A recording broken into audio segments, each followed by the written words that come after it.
Hey guys, Kaz here from Two Broke Watch Snobs doing a video review on the Squale Atmos 30 Black GMT Ceramica. Ceramica, obviously, because the bezel is ceramic. Pros and cons about the bezel, pros and cons about the whole piece in general, but really thought it'd be a lot of fun to throw this piece on the wrist, do a video for it, as I have to straighten my tiny carpet. Do a video for it and then do a write-up for it, which will also be in the show description for this YouTube video. But I think in the world of homages, because this is technically an homage, so technically an homage. Mike, my better half in a broke watch snobbery explained to me it is an homage of the Rolex 16710, 16710. I'm not sure how you say it. I'm not like a Rolex person, but in the world of homages, the Squale homages are generally seen in a more positive light just because Squale is a brand with history. It has a lot of its own unique models. It also does things to a very high degree of quality, but there still seems to be some negative connotations about these Atmos pieces of the Atmos 20, which is a 40 millimeter version of this, and the Atmos 30, which is obviously this one. This is 42 millimeters. I'll talk about case dimensions in a moment. There's still sort of a negative connotation with these pieces just because I suppose people can't get past the fact that it is obviously inspired by the Rolex. There are some differences, but I thought it would be a lot of fun to just get this on the wrist, talk about the case, the bracelet, the dial, everything, kind of go through pros and cons and just kind of lead up with that. So I think I want to start with the case because the case is probably more interesting than I think people would realize. So on the actual 16710 Rolex, it's 40 millimeters. This case, it's 42 in diameter, 49 millimeters lug to lug, and then it's 13 millimeters thick. It's a little bit deceptive actually because this piece is a bit heftier than I think the dimensions would let on. It wears large. I think it wears large in part probably just because of the weight. It is pretty heavy. A lot of the weight just comes from the fact that the case is just built very, very well, and the bracelet also carries a lot of the weight, but it wears definitely on the edge of what I would consider my my wearability comfort zone. And my wrist is under 7 inches. I think last time Michael and I were talking about it, because we're just two cool dudes talking about wrist sizes. I think we're both at around 6.5 inches for wrist size. So let's see here, 42 millimeters. The thickness, it feels thicker than 13 millimeters. I'm not sure why, but what I do enjoy is that unlike the 40 millimeter case, I think on the Atmos 20 and on the original Rolex 16710, it's just kind of flat here. But since this is 42 millimeters and the lug to lug is a little bit wider, it does curve, which I think helps the wearability. And the one really annoying thing about the case actually is that the lug width is 21 millimeters. That's super annoying. The bracelet itself is another just kind of topic. Let me get a little bit closer here. I do apologize also. This is my personal piece, and so I wear this all the time. So it's gonna have a lot of little scratches and nicks and dings. So super apologize for that. Just disregard those. But bracelet's 21 millimeters, which I was kind of weird about at first because when I first got the watch, I really wanted to put it on different straps. I wanted to put it on different NATOs and stuff. And so the watch finally came in, and I was super excited. So as you can tell right now, here I came prepared this time, guys. Get my syrupy fingerprints. Well, still all scratched. There's no drill through lugs, so the only way you're gonna get this bracelet off is by getting a spring bar tool and hitting the springs in the back there. That is easier said than done. This is the most goddamn difficult bracelet for me to take off. I've had the worst experience getting this thing off. I've talked about it on the Two Broke Watch Snobs podcast before. Trying to get this bracelet off, it's like trying to chew through rocks. The end links are solid, and they're so thick that it's really almost impossible to find the biting point with your spring bar tool getting it in there. So I fought with this thing for a long time, way longer than I needed to get the bracelet off. Here's the kicker. Once I got the bracelet off and I put it on a NATO, I just wanted to get the bracelet back on.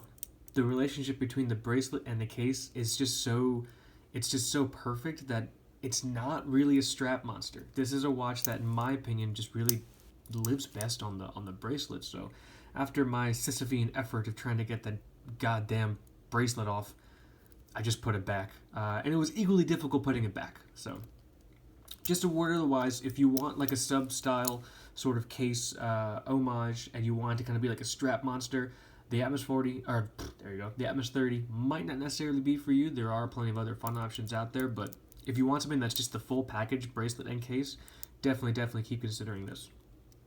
The other item I think is a lot of fun is, I believe this is just an old school style clasp. It's just, well, not old school style, so there's no like push button, so it just flips, and then you just kind of pull out there.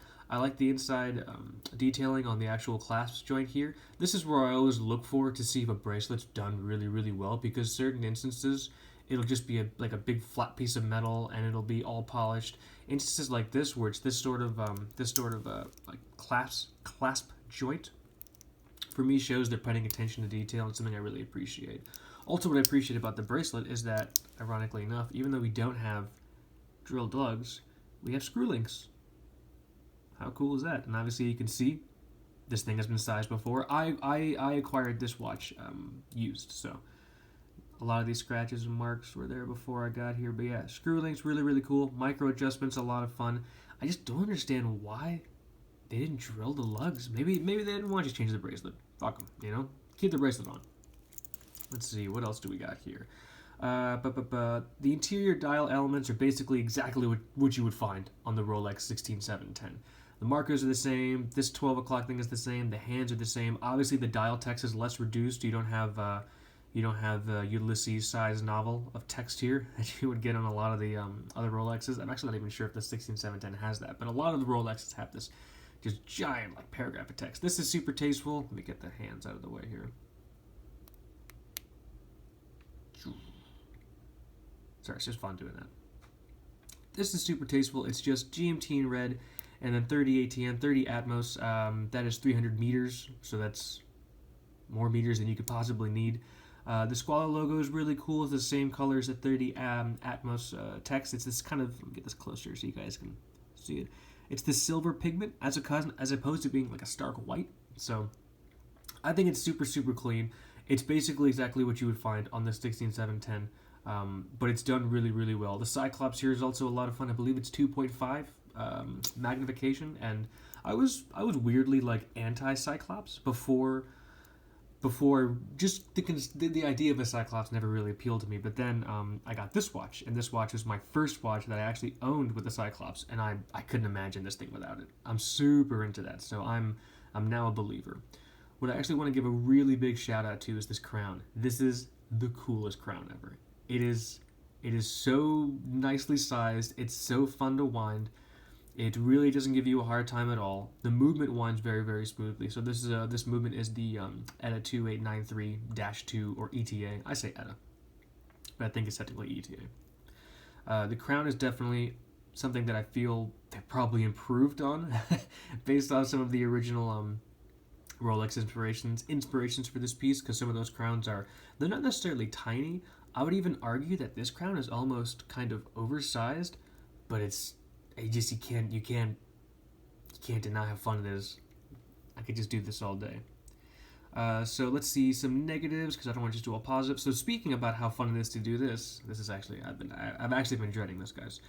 The bezel is ceramic, but trying to turn this bezel it's just too difficult. I don't know if it's my model. I don't know if it's just full of like wrist cheese and gunk in there. Someone on the Two Broke Watch Snobs podcast, one of the listeners on our podcast, was saying that I should use like dental floss in here.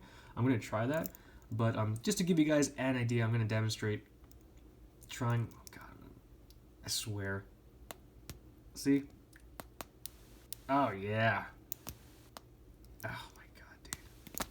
I shouldn't have done this. On a scale of 1 to 10, how painful is this for everyone to watch at home? There you go. I chipped my nail. So I'm going to stop turning that bezel. Jesus, that's ridiculous. I'm going to stop turning that bezel. This is just going to bug the hell out of me because it's not lined up. So I apologize now if that bugs the hell out of anyone else. Maybe let's do the rest of the review like this. I'll just tell you what the watch looks like. Actually, maybe this will help. Nope. Jesus, dude. This is my biggest gripe with this watch. I think everything... I swear to God, I'm not this weak. Here, I'll be right back. 1 second. Just chill out. Here, admire the tiny carpet.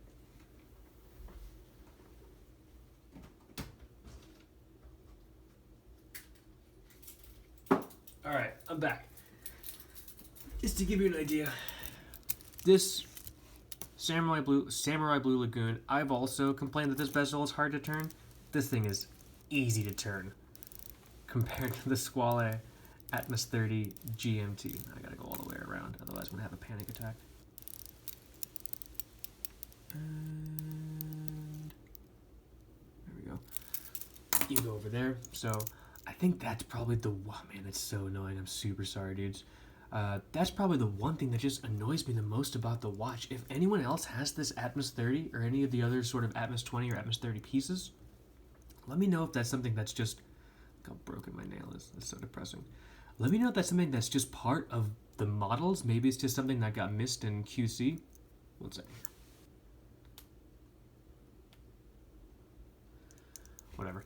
I don't know if something got missed in QC or what, but this is just... I mean, that is... For me, that's unacceptable. I can't even move it, man. So there's a couple factors into why I think it's difficult to move. The actual angle of the bezel does not lend itself very well to gripping. The teeth here aren't very defined. The slope is too dramatic. The other thing, and this is actually a really big pet peeve for me, it's hard to tell here, but there's not much difference between the side of the case and the side of the bezel, which means when you actually grip it, you can't get enough grippable finger purchase on there to actually grip it and turn it. So in lieu of me being able to fidget with the bezel, at least I can fidget with the crown. Look how messed up that thing just like took a bite out of my nail. Whatever. In true two broke watch snobs fashion, I'm not editing this. So let me see what else here. Powered by the ETA 2893. Really cool ETA GMT movement. It is a GMT movement that I guess people would classify not as a traditional GMT movement where, well, that's the date changing. Where as opposed to you being able to independently operate the main hour hand, this one independently operates this this fourth GMT hand here. So I guess it's not technically like a true GMT in the classical sense of the term, but I still think this serves the function of being able to track a second time zone. Let me see, what else am I missing here? Oh yeah, about the bezel. One of the complaints I've heard about the bezel ceramic insert specifically is that the quality isn't necessarily there. And I think people are probably comparing it. Look how shiny this thing is. I think people are probably comparing it to the ceramic you'd see on a Rolex. And I mean, obviously the ceramic on this is not going to be as good as the ceramic on a Rolex. Rolex is also like 10 times the price of this watch, or the 10 times the price of these Atmos 30 pieces. The Atmos 30 pieces are they're between $650 and $750 USD right now. Rolex is worth way more than that. So I would argue that the quality of the finish from the ceramic is totally congruent with the price point. I wouldn't let anyone kind of dissuade you from this watch if you think the ceramic would look like cheap or anything like that. I do not get that sense at all. I think it's beautiful. I'm not even a fan of ceramic bezels. I prefer like aluminum inserts. But this thing is super shiny. I super dig it. Really into it. Oh, I wanted to show the Direct extension. The Direct extension is actually a lot of fun. Easy as hell to pull out, click back in. Way easier to use than some of the Divers extensions I've had on Seiko pieces. So I thought that was definitely a lot of fun. The Loom is pretty strong. This is actually an interesting point. So the crystal is sapphire. It's thick sapphire. The Loom is Super Luminova. Super Luminova is supposed to be really good. And this is something I've encountered before. The Loom on this is not as strong as I think it's supposed to be, knowing it's using Super Luminova. The reason I suspect is that, and I had this issue before with sapphire crystals, and you guys can tell me if I'm out of my mind, or if you've noticed this too. The sapphire crystal material, I don't think lets in enough UV light to actually charge up the Loom. So I always have trouble getting the Loom to charge as efficiently as it would as some of the pieces that I have that are, you know, mineral crystal or acrylic crystal or things like that. The sapphire, I think, kind of makes it difficult. So it is good to know that it is Super Luminova, and maybe it's just me potentially having my perspective skewed by my time with Seiko, but definitely something I noticed. In terms of overall finishing, It's really simple, but the sides of the case and the sides of the bracelet are high polished. Creates a really, really fun continuity. Same situation here. Top is brushed, brush, brush, brush, brush, brush, brush, brush. Really, really simple, really, really effective. Overall, though, I think as I was reviewing this watch, I despite this freaking bezel, which I got to figure out, this has got to be something I can fix.